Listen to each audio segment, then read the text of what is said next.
అండి అందరికీ ఇవాళ మీకు వామాకు చట్నీ చూపించబోతున్నాను.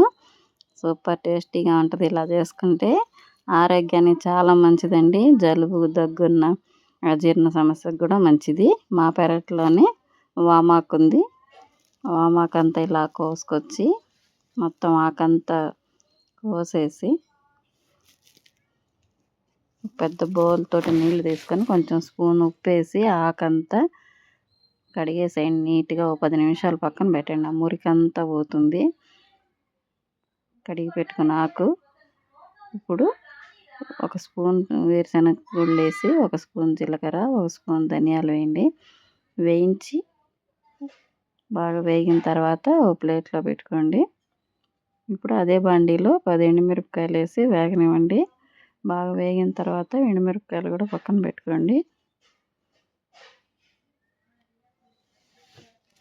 ఇప్పుడు మిక్సీ జార్ తీసుకొని మిక్సీలో వేసేయండి. అంతా ఒక స్పూన్ ఉప్పు వేసి 2-3 చిన్నులపాయల రెబ్బలు వేయండి.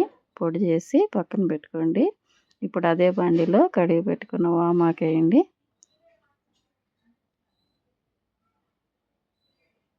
బాగా మగ్గనివ్వండి. చూడండి నీరంతా బయటకు వస్తుంది. వామాకులో నీరు చాలా ఉంటుంది. చాలా మంచిదండి ఆరోగ్యానికి. వామాకు చెట్టు ఇంట్లోనే ఉండాలి కానీ రకరకాల వెరైటీలు చేసుకోవచ్చు. అదే వామాకులో చింతపండు పెట్టండి, బాగా మగ్గుతుంది.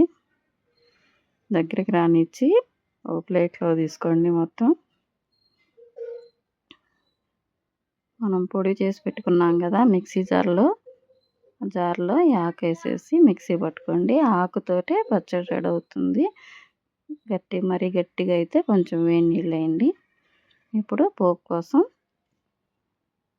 ఒక స్పూన్ తాలింపు గింజలు, 2 ఎండుమిరపకాయలు, కరివేపాకు వేసి బాగా వేయించి కొంచెం ఇంగు వేయండి.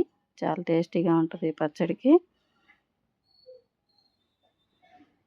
తాలింపు వేగిన తర్వాత పచ్చడి అంతా వేసేయండి. పెట్టుకున్నాం పచ్చడికి. చాలా టేస్టీగా ఉంటుంది ఇలా చేసుకుంటే. నచ్చితే లైక్ అండ్ సబ్స్క్రైబ్ అండి. బాయ్ అండి.